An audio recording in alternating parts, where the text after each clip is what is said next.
एकदा एका पाळकाच्या घरी भेटायला गेलो, नाश्ता दिला, चहा पाजलं, पण लास्ट वाक्य लय खतरनाक बोलला.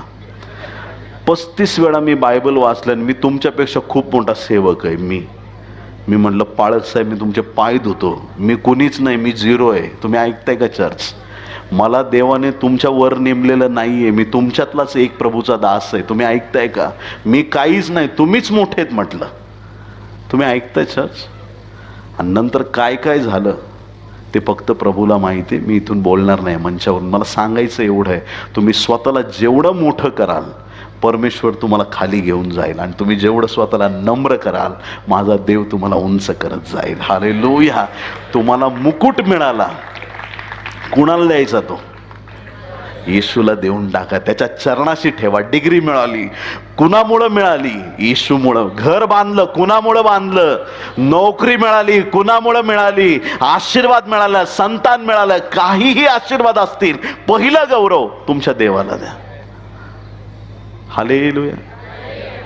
मुलाचा पगार झाला समजा, किंवा त्यांनी काहीतरी बाहेर गावी गेला आणि 50 लाख रुपये घेऊन आला घरी. त्याला सांभाळता येत नाही, कोणाकडे देईल तो? घरातल्या लहान मुलाकडे देईल का एखादा चोर असेल घरात त्याच्या हातात देईल? जबाबदार व्यक्तीकडे देईल, जो सांभाळू शकतो. तुम्ही ऐकताय चर्च? तुम्हाला जे मिळालंय ते येशूच्या हातात देऊन टाका. तुम्हाला तिकडं पाहायची परत गरज पडणार नाही. तो सुरक्षित ठेवेल. तुमचे आशीर्वाद कधीच तुमच्यापासून जाणार नाहीत. तुम्ही नेहमी जीवनात वाढत आणि वाढत जाल. येशू ख्रिस्ताविषयी लिहिलंय, त्याचे डोळे लालबुंद ज्वालेसारखे आणि त्याच्याकडे पुष्कळ असे मुकुट आहेत. तो देवाच्या सामर्थ्यात भरलेला आहे. त्याच्यावर एक नाव लिहिलेले आहे. ते नाव त्याच्या वाचून कुणालाही कळत नाही. रक्तात बुचकळलेले वस्त्र त्याने अंगावर घेतले होते. कोणते वस्त्र? रक्तात बुचकळलेले. आणि देवाचा शब्द हे नाव त्याला देण्यात आले होते. कुणाचा शब्द? देवाचा शब्द. प्रारंभी शब्द होता, शब्द देवासह होता, शब्द देव होता. आणि योहान 1:14 मध्ये तो शब्द देही झाला. प्रारंभीचा शब्द, ज्या शब्दाने सगळं निर्माण केलं, तो शब्द देह धारण करून आमच्यासाठी जगात आला. तो शब्द वधस्तंभावरती खेळला गेला. त्या शब्दाने रक्तात बुचकळलेले वस्त्र आपल्यावरती घातलेले आहेत, आणि तोच शब्द मेघावरती आरूढ होऊन आम्हाला घेण्यासाठी येणार आहे. हालेलुया. रक्तात बुचकळलेले वस्त्र त्याने घातलेत. योसेफाचे वस्त्र बकऱ्याच्या रक्तात, आणि येशूचे रक्त जे वस्त्र आहेत ते स्वतःच्या रक्तामध्ये बुचकळलेले आहेत. किती लोक आमेन म्हणणार आहेत? हालेलुया. ते असत्य होतं, पण येशू सत्य आहे. हालेलुया.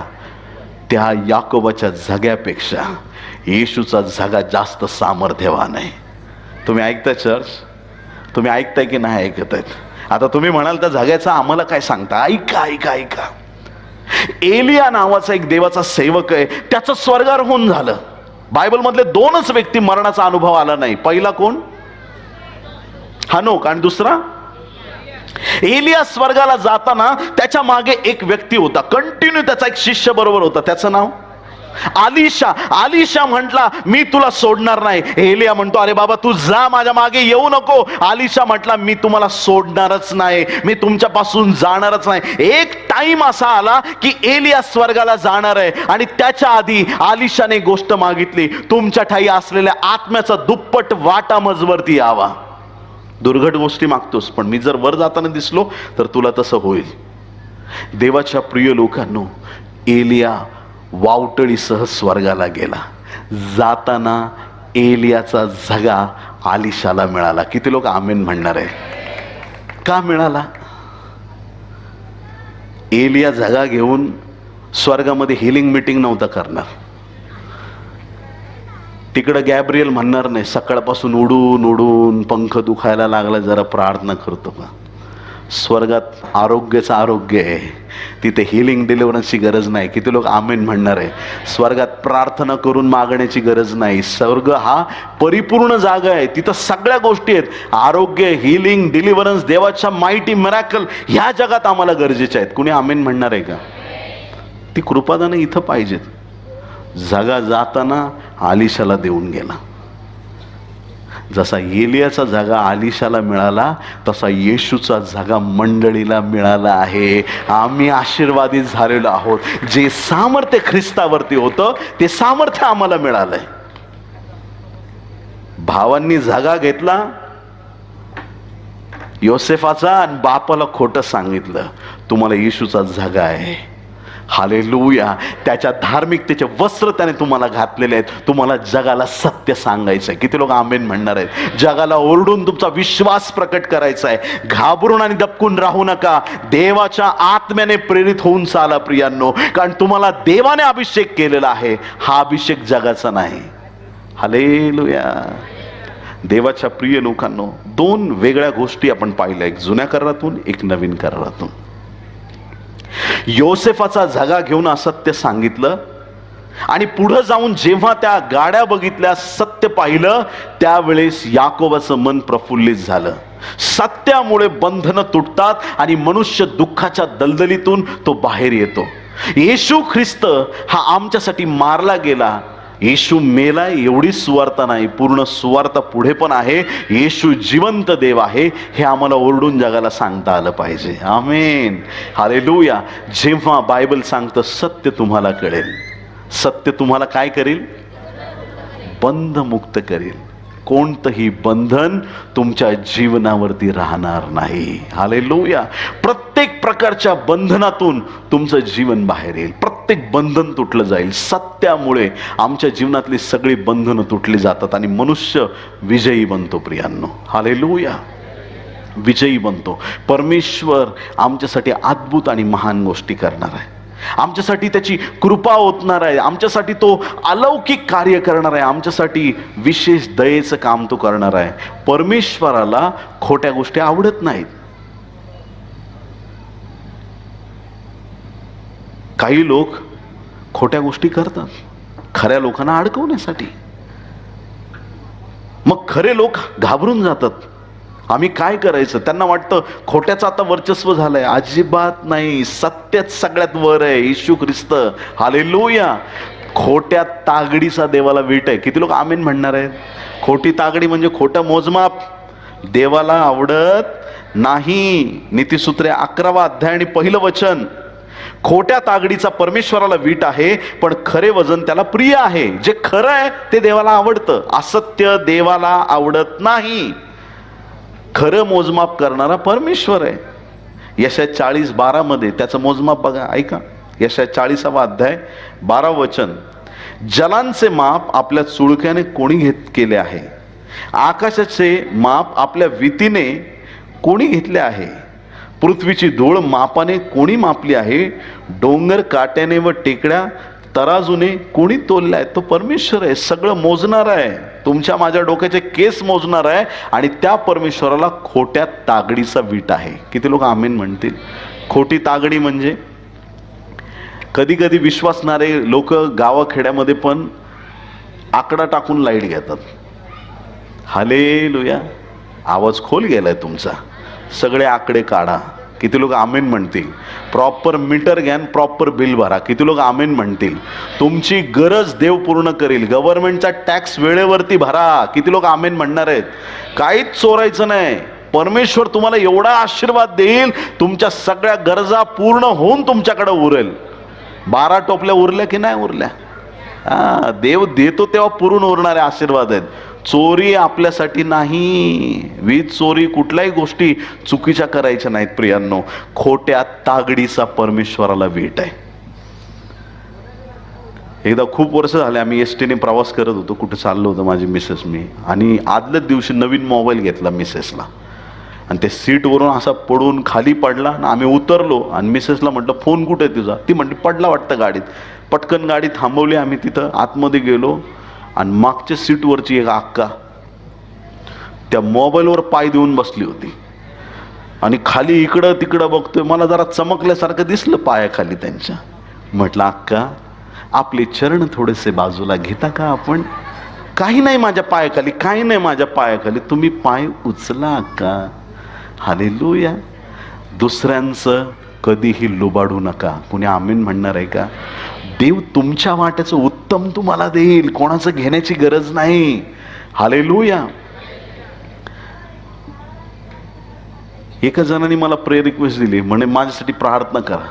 मी म्हटलं कशासाठी? मला म्हणे तुमच्यावरचा अभिषेक मला मिळण्यासाठी. आणि मी घरी काय कॅरम बोर्ड खेळायला जाऊ का? माझा अभिषेक सगळा काढून तुला द्यायला, हे काय प्रेयर रिक्वेस्ट आहे? हालेलुया. अरे तुला तुझा देईल ना अभिषेक देव. माडीवरच्या खोलीत 120 जण होते आणि 120च्या 120 जणांवरती अग्नीच्या जिभा उतरल्या. असं नाही का पेत्राची खूपच जोरात आहे, दुसऱ्याची कमी आहे, एकाला जास्त मिळाली आहे, जरा थोडी तुझी देतो का मला. नाही, 120 जणांना सेपरेट अग्नीच्या जिभा, प्रत्येकाला आशीर्वाद आहेत. किती लोक आमेन म्हणतील? कसला दुसऱ्याचे आशीर्वाद पाहिजे आम्हाला? दुसऱ्याच्या गोष्टी घेऊ नका. आणि लग्न करताना तर सावधच राहा. काही लोकांचं ना असं काम झालंय, रविवारी घरी जेवणच बनवत नाहीत. आता काही लोक म्हणतात नका ना पाळक साहेब, पण बोलणार. मला बोलवलं, मी बोलणार. आता काही सोडत नसतो. शेजारच्यांना धरून ठेवा बरं का, उठू देऊ नका. आता महत्वाच्या टॉपिक. रविवारी जेवण नाही. कुठं? इकडं मुलगी बघायला चाललोय, तिकडं मुलगी बघायला चाललोय. 1 वर्ष झालं दर रविवारी मुलगी बघायला जातो. आणि दुसऱ्यांच्या लेकरांना नावं ठेवून परत येतात, त्यांचं पोटभर जेवून.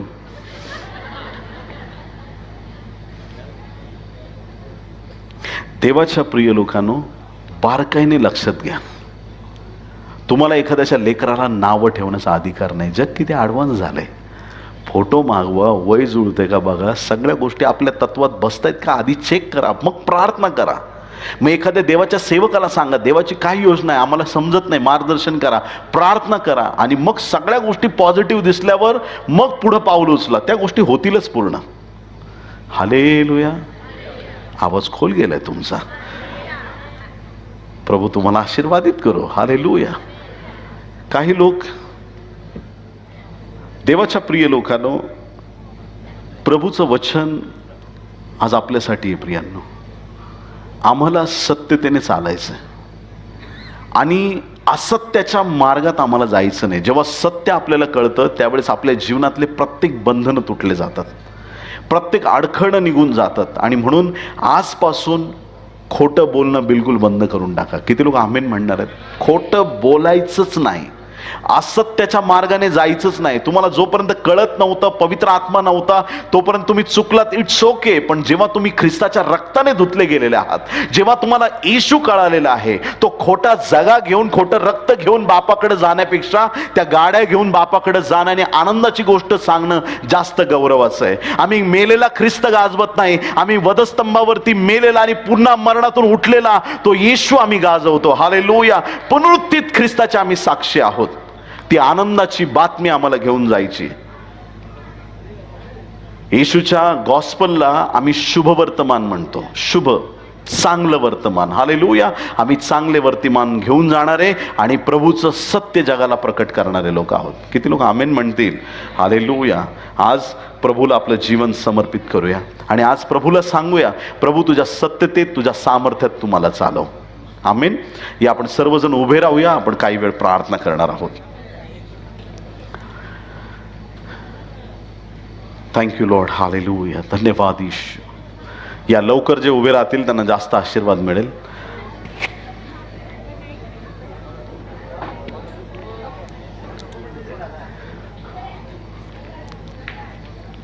या आपले डोळे बंद करू, आपले लक्ष प्रभूवर केंद्रित करूया. Thank you Jesus. ग्लोरी. हालेलुया. धन्यवाद, धन्यवाद, धन्यवाद ईशू. मला मुक्त करण्या पापातुनी, मला मुक्त करण्या पापातुनी, येशू रक्त वाहिले तुझ्या देहातुनी, रक्त वाहिले तुझ्या देहातुनी. मला मुक्त करण्या पापातुनी, मला मुक्त करण्या पापातुनी, येशू रक्त वाहिले तुझ्या देहातुनी, रक्त वाहिले तुझ्या देहातुनी. पवित्र पवित्र परमपवित्र थोर सनातन आमच्या स्वर्गीच्या देवा, नासोरी प्रभू येशू ख्रिस्ताच्या पवित्र नावात आम्ही तुझ्या चरणाशी येतो. जो मार्ग तू आम्हाला स्वर्गाचा दाखवलास, तो सत्यतेचा मार्ग, त्या पवित्र मार्गात टिकून राहण्यासाठी आपल्या लोकांचं सहाय्याने मदत कर. स्वर्गीय बापा, आज आम्ही संपूर्ण सांगली जिल्ह्यासाठी प्रार्थना करत आहोत. सर्व मंडळ्या तुझ्या पवित्र हाती घे. सर्वांवर तुझ्या दयेचा, कृपेचा हात ठेव. जे पाळक वर्ग तुझी सेवा करत आहेत अशा सर्वांना तुझ्या आशीर्वादाने तू भर. आम्ही विशेष प्रार्थना करतो देवा, तुझं विशेष प्रोटेक्शन प्रत्येकावरती असू दे. तुझ्या संरक्षणाचा हात सर्व विश्वासणाऱ्यांवरती ठेव. सांगली जिल्ह्यामध्ये प्रभू तुझी शांती असू दे. प्रभू परमेश्वरा, सर्व शेतकऱ्यांना आशीर्वादित कर. सांगलीमध्ये प्रभू परमेश्वरा तुझं रिवायवल यावं आणि सर्व घरांमध्ये तुझी शांती, बरकत असावी प्रभू. अशा मी विशेष प्रार्थना तुझकडे करत आहोत प्रभू. सध्याची युद्धजन्य परिस्थिती आहे, जगातलं वातावरण खराब आहे प्रभू, पण प्रभू आमचा देव तू चांगला आहेस आणि तू शांतीचा राजकुमार आहेस प्रभू. ही सगळी परिस्थिती बदलून जावी अशा आम्ही एक मनाने तुझकडे प्रार्थना करत आहोत. आमच्या भारत देशाला तुझा आशीर्वाद दे. तुझ्या गौरवाने, तुझ्या सामर्थ्याने देशाला भर प्रभू. सगळ्या अडीअडचणी दूर कर प्रभू. सगळे नेते, राजकारणी, पुढारी, सगळे प्रिय व्यक्ती प्रभू, समाजातले सगळे समाजसेवक, सर्वांना तुझा आशीर्वाद दे. आणि आमचा भारत देश प्रभू जगातल्या सगळ्यात उच्च स्थानावरती यावा अशी आम्ही प्रार्थना करतो प्रभू. आमच्या देशावर तुझी विशेष कृपा व्हावी अशी आज आम्ही तुझ्याकडे प्रार्थना करीत आहोत. तुझी दया कर राजा. आज रात्री जे इथं आलेले आहेत प्रभू, त्यांना तुझ्या आशीर्वादाने तू भर. आज तुझ्या दैवी सामर्थ्याने भर. तुझा अनुग्रह कर. प्रत्येक प्रकारचं बंधन, प्रत्येक अडखळण येशूच्या नावात निघून जाऊ दे. तुझी कृपा दृष्टी कर. पित्या, धन्यवाद देतो. आज रात्री तू आमची भेट घेतलीस, आमच्याशी बोललास, तुझे उपकार मानतो. इथून पुढचा वेळ तुझ्या हाती घे. आम्हा प्रत्येकाच्या जीवनातून फक्त तुला आणि तुला गौरव मिळू दे. ही सर्व प्रार्थना उद्धारक येशू याच्या गोड, पवित्र आणि सर्वोच्च नावात मागतो म्हणून पित्या आई. आमेन, आमेन. टाळ्या वाजून प्रभूला धन्यवाद देऊया. बोलो येशू मसीह की. आमेन. आपण बसू शकता. Thank you so much.